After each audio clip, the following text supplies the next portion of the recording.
May systematic na balangkas.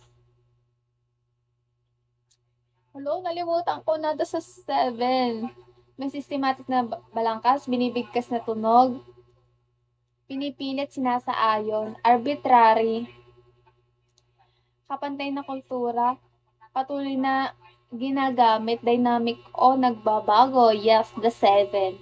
So, the two types of kahalagahan ng wika is the pansarili, kahalagahang pansarili, then kahalagahang global o international. Those, and then the 14, the 14 theory. Ano nga yun? Dito muna. Bawaw, yoheho,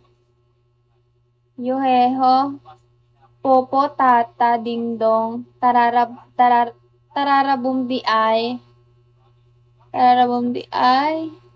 mama, kuku, singsong, hey you,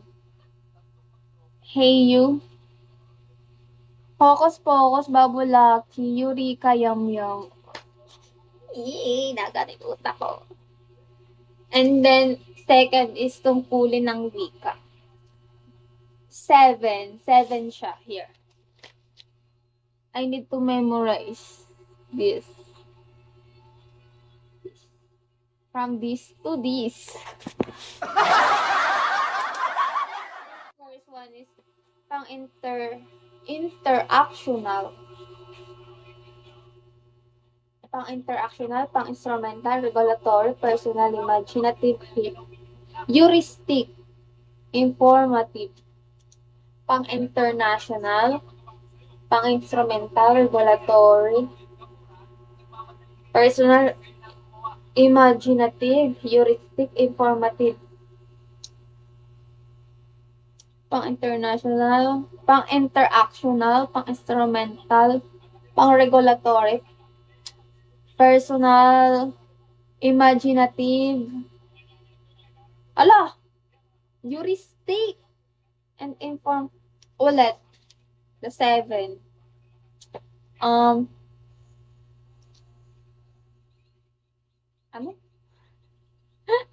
Pang-interactional, pang-instrumental, regulatory, personal, imaginative, heuristic, informative. Oh!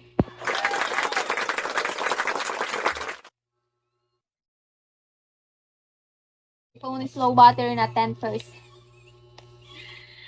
Oh, di ba? The 7. The first one is interactional, pang-instrumental, regulatory, personal, imaginative. Imaginative, heuristic, informative. Di ba? Galing. So, pag sinabi pang interactional, siya ay pakikipagtalakayan,